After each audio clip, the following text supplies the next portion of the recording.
moment, we'll wander over to the wonderful world of wireless in St. Louis Park. Stay with us.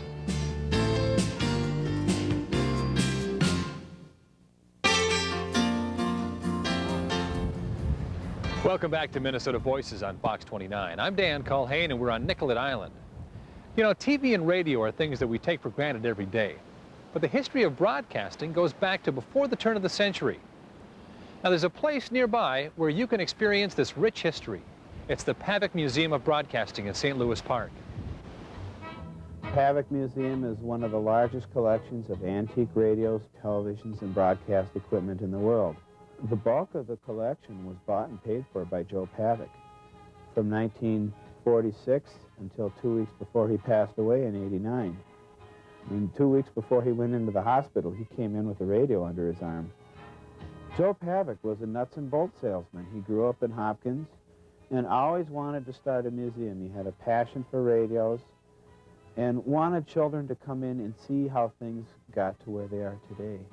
Earl Bakken and the Minnesota Broadcasters Association have played a major role in this museum.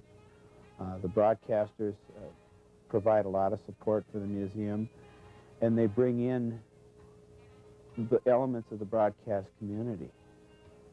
The Pavek collection is arranged chronologically through the museum up to about the stage.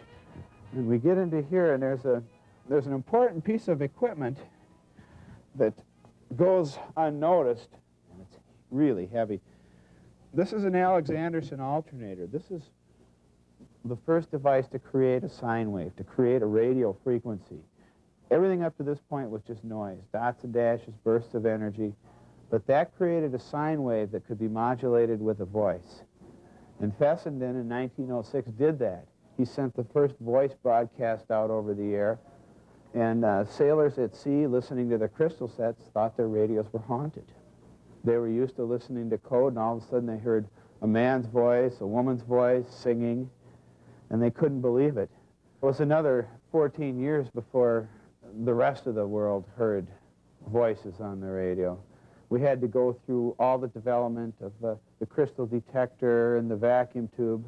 The first vacuum tube, the DeForest Audion, was patented the day that Joe Pavek was born, February 18th, 1908. The mold that they used to build the first vacuum tube was a light bulb, this little Mazda bulb.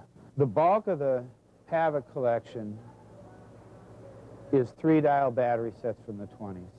And here's a typical 3-dial radio from 1925, it's Atwater Kent.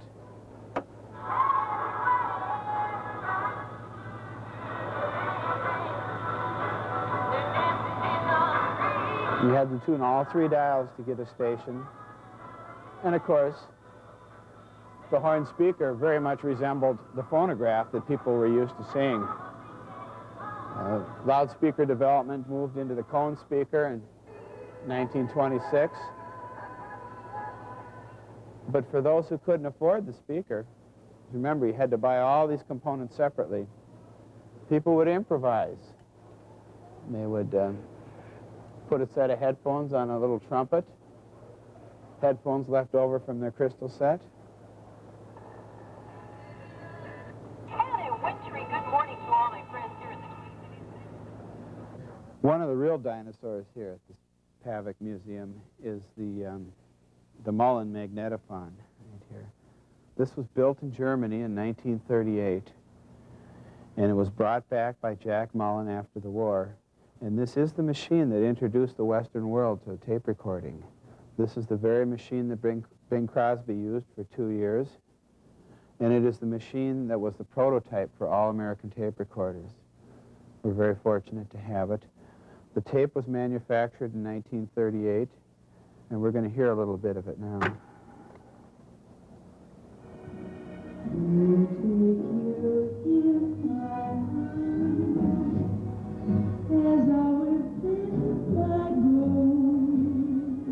Well, I guess if I had one favorite radio at the museum, it would be this 1938 12-tube Zenith. It's certainly not the rarest radio in the museum and not the most valuable, but it has features that really make it kind of wonderful. It's got what they call the robot dial. You can switch over 2 bands of shortwave in the broadcast band, It has the tuning eye, as you can see, and it also has a motor drive. And for something that was built in 1938, it has pretty good sound.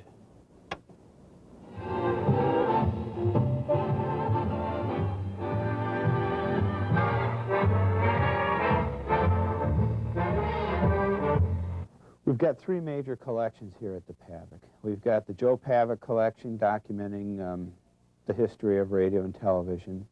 We've got another collection of radios built in the Twin Cities. We call our Minnesota collection. And the third collection I mentioned earlier is the Jack Mullen collection documenting the history of recorded sound. One thing that all of these phonographs have in common is that they're acoustically amplified.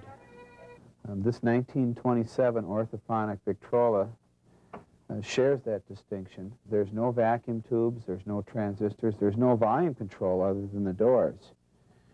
This machine sold new for $600 in 1927, the price of a new Ford. And we'll just play a little bit of Dinah Shore here so you can hear how it sounded.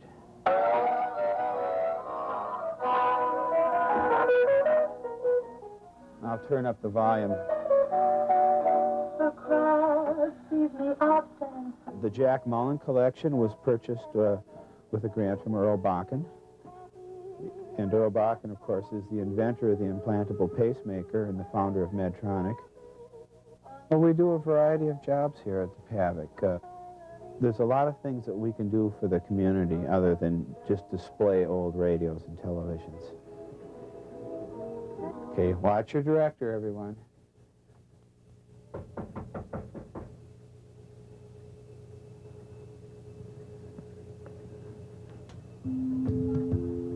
Good morning, ladies and gentlemen. You are listening to the silky smooth sounds of KPAV, operating at 1200 kilocycles on your AM dial. What sets us apart from other museums are the programs that we offer for children. We do broadcast workshops for about 2,500 kids a year.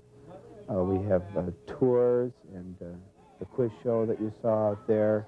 We have scouts in the evening. I have 3 kids at home, and I like kids. I like working with them. And I think the thing I like the best is that they always exceed their teachers' expectations. They'll come in prepared to do things one way, and I will, on purpose, make a lot of changes and throw everybody into a panic. And that's when the students really excel. And it's amazing just how well they do. They develop a sense of history here at the museum, and that's a big part of what Joe wanted. We've been able to leverage this workshop for kids of all ages, including adults. We've had college-age folks come through here and do this same workshop with a few twists. I enjoy it. We see kids from all walks of life and kids from all over the state of Minnesota. And the kids like it. We're getting repeat on it. A lot of the schools are coming back every year. And we keep improving the program, making changes to the scripts. We added the quiz show last year. And every year we try and add some new element to the workshop. And I think it's a vital part of a science and learning curriculum. We want young children who come through here to become inspired, to become just a little bit more interested in science and radio and television. We want older people who come through here to enjoy themselves and to perhaps relive some of those moments of their lives. And really for people of all ages, just to come in and appreciate the rich history that Minnesota has in broadcasting.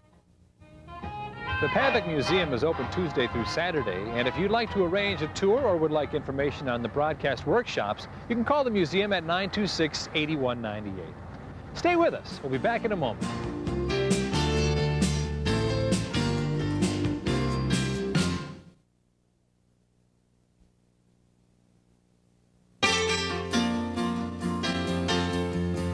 We hope you've enjoyed our visit to Nicollet Island. We want to offer a special thanks to Chuck Payton and his staff at the Nicollet Island Inn for their hospitality. And if you'd like reservations at the inn, call 331-1800. And if you know of an interesting place you'd like to see featured on Minnesota Voices, write to us at KITN TV, 7325 Aspen Lane North, Minneapolis, 55428. And we'll see you next week at 10 p.m. on Fox 29. Good night.